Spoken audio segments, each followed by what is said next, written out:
Comment lutter contre la transmission de la dengue? Thème abordé aujourd'hui dans cette formation prodiguée par l'ARS, l'Agence de santé Océan Indien Mayotte.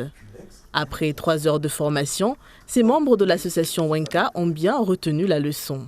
Ce que j'ai retenu, il faut tout d'abord nettoyer notre propre domicile, éviter d'avoir un jardin où il y a beaucoup de végétation, enlever et couvrir de l'eau sale et vider si possible 1 fois par semaine l'eau qu'on utilise. Ces gestes sont simples et non compliqués parce que chaque personne peut le faire pour protéger son entourage et aussi protéger son île. Et si malgré le respect de tous ces gestes, vous avez une forte fièvre, des maux de tête accompagnés de douleurs musculaires ou articulaires, il est primordial de consulter un professionnel de la santé. La personne atteinte de la dengue ou d'une quelconque maladie transmise par les moustiques, il faut que celui-ci soit sous protection, qu'il dort avec un moustiquaire.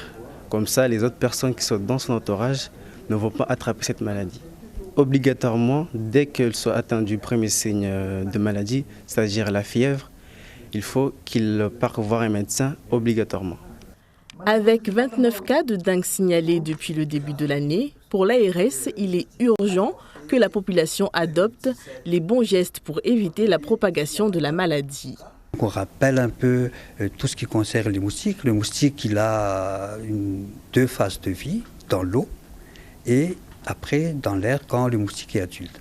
Donc toutes les mesures de prévention qu'il faut faire, c'est surtout en amont, donc c'est dans les lieux de reproduction, dans l'eau.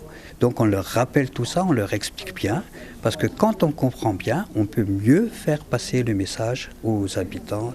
Cette formation est scindée en 2 parties, une phase théorique qui a lieu ici dans les locaux de l'ARS et une phase pratique à exercer sur le terrain programmée à une date ultérieure.